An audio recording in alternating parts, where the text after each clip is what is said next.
Select Part Design from the Workbench drop-down menu to enter the Part Design workbench. We can create a variety of part models in the Part Design workbench, and we can also modify the parts that have already been created. For example, we can select previously created components and modify them.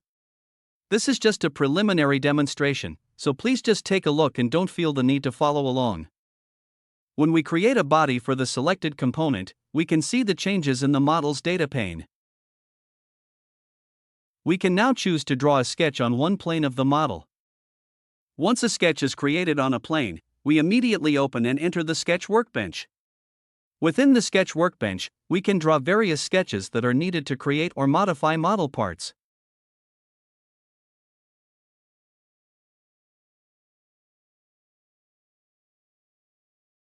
Once we finish sketching, we will return to the Part Design workbench and use the sketch drawing to modify the model in the Part Design workbench.